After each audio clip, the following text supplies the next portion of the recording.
I say we go back to like square one, at least where the book starts. Or I guess the earliest thing I hear you really talk about in the book is like the leukemia story. Um, what was that like? Oh, man. Yeah. Interesting is the first word that comes to mind. Because what happened, man, is so I was getting married. Uh, I think I'm 100% healthy. And all of a sudden I get a fever, a cold. It is 6 days before my wedding. And my wife is just like, you are not okay. How old were you at this time? 31. Okay. Which, let me tell you, is way too late to like start being intentional with your life. Like, you don't need to be like bordering on middle age to say like, hey, I should probably start making some better choices.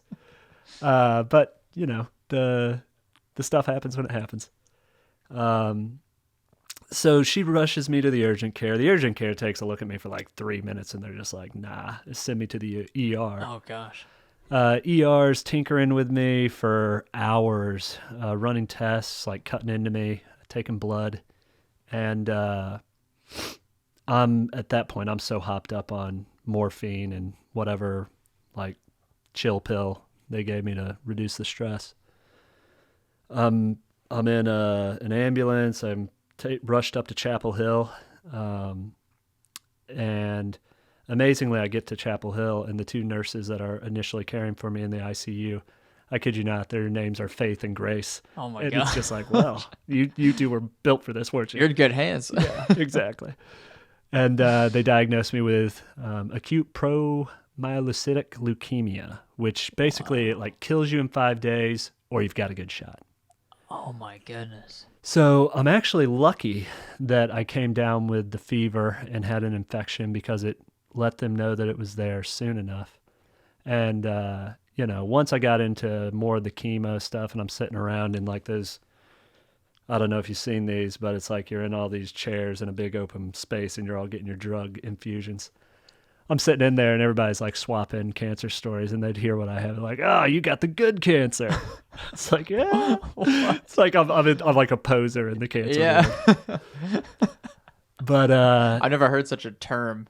The good cancer. man, only that is a dark humor. I mean, it's just a well of it. Like everybody in there, Oh like, my gosh. because you're kind of experiencing like all the benefits of community, but it's built around like this really unfortunate struggle. Yeah. So like you meet some cool people, but also some heartbreaking stories. All of a sudden like somebody's not coming in anymore. Yeah. And, they've been moved back to intensive care, and so it's tough. But 33 days in the hospital, they treated me with a thing called arsenic trioxide. And I'll spend just a very brief moment on this because I think it's fascinating and something for people to consider. They started doing experiments on arsenic trioxide, which arsenic is the active ingredient in rat poison, and it causes cardiac arrest. They started experimenting with that as a way to kill some cancer cells and like really kill off bad white blood cells so your body can reboot itself. Back in the late 80s in China. And only through like a ton of fundraising and donation and research from like people who are interested in this field, by time they got around to the early 2000s, they were running clinical trials in America. I met a woman who was part of the initial clinical trials. The medicine gave her 3 heart attacks. She had to be treated for 2 years, but she survived. Oh my gosh. And they're like, okay, we're on to something here. It works. And by the time I come around in 2016-17, the drug is a lot sharper. I'm young and like, mostly healthy. And so it worked really well for me. Like knocked the stuff out, 10 months of chemo. And it's just incredible that many people coming together for something that, for the most part, you never see any personal benefit, right? It's all for other people, the donations, the nurses putting in tons of hours, and helping strangers they've never met. Yeah. And because of that, I'm alive, but not just me. I had 2 kids afterwards. Both my children are cancer survivors. Really? Right? It's just like, and that's, I think a lot of times when we get hit up by these charities and, I do a cancer fundraiser every year, a 24-hour rowathon. I think it's easy to be like, oh, here's one more thing. But just like I think running is an incredible practice because your body needs it. And like, this physical shell, the machine that allows us to do everything else, it's hugely important to take care of it. I think that like having a practice of charity and kindness towards others, whatever that may be, it doesn't need to be cancer. It's just find a way to help people.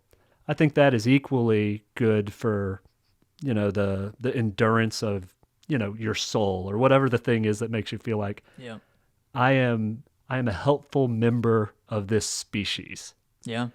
So I think I got a lot of lessons out of that time. And some pitfalls too. That's really when like my alcohol addiction got the worst. Yeah. Because I feel like a lot of stories I hear is like people get cancer and they beat it, and then they have this newfound love, Zest for life. Yeah. And then I was so surprised to hear like that actually came after, like the alcohol addiction came after leukemia. Yeah. Well, I think a lot of people with an addiction, you experience this, which is like, you started it because it serves you for a purpose, and I had a lot of fun drinking like most people do when they start, and like it became like a common aspect of how I entertained myself in life. But like a lot of entertainment, it's also a barrier to self-realization. And so once I was going through chemo, I couldn't do much of anything. I'm like sitting around. I'm just like, I'm getting tanked like every day. And I wasn't able to curb it. I tried a couple times. Like I would try to put it away, and then like, not to get into the details of like how an addiction-addled mind tricks itself, but it just kept happening to me. And I was trying to burn the candle at both ends. And I think using that boat analogy, there was a period in my life after cancer where I was drinking hard, running hard, trying to just do everything. I wanted like this broad, I don't know, appeal to life. Like I can have it all. And that's just not, you can't be sprinting all the time. You just can't do it. It's not sustainable. And I ran into what is the like life version of the injury for going too hard. So I had a DUI, and my wife draws basically a hard line in the ground. At that point, I think we were married for 6 months. Oh wow! So not what you sign up for, So it was that soon after. Yeah. So I was done with my chemo in September of 2017. I ran my first half marathon in June of 18 and picked up my DUI in August. Dang. And so I went to rehab for 30 days. And let me say to anybody, if you have an obvious problem in your life, something that you've been struggling with, and you can give yourself the gift of a 30-day, I'm going to do nothing but focus on this weakness, it's life-changing. Life-changing. It doesn't matter what that thing is. Like, get yourself surrounded by like some coaches, some people that know what they're doing. And on the other side of that thing, you will be imbued with like tools and perspective that make that challenge so much smaller than it once was. So I'm getting out of that. My wife calls me about 5 days before. I didn't even know she was pregnant, to tell me that she miscarried. Oh gosh. And it's like, you sure you're ready to come home? Like, this is a lot of sorrow to take in. Like, anybody who's been through a miscarriage, like, it is devastating. And I was kind of sick of rehab, so I was like, I'm good. I don't know if I was good. But the, somewhat miraculous thing in my eyes, my wife picks me up like 5 days later. She'd been to the gynecologist that morning. And I tell people this is the most beautiful thing I've ever seen. Eye of the beholder. I'll never forget the moment. She gets me into the car, so happy you're coming home. And then she shows me the sonogram strip of my son. And it's the first time I've ever seen him. And everything's okay. It's healthy. We're good. And it's you don't need to believe in God or anything to like take that moment as a very obvious sign. I had a football coach. He said throughout your life you're going to face some prosperity and you're going to face some adversity, and it's how you handle the adversity that will define you as a man. And it's like, okay, last couple of years we've had a shit ton of adversity here, like, but this is an obvious turning point. I got an opportunity, and that's some of the winds and waters I'm talking about. Can you recognize them when they're blowing? Can you hoist your sail to them and like ride it? And because I'd been doing the work over that last month, it was so clear. And that is also the time, I think within 2 weeks, I had signed up for the Chicago Marathon.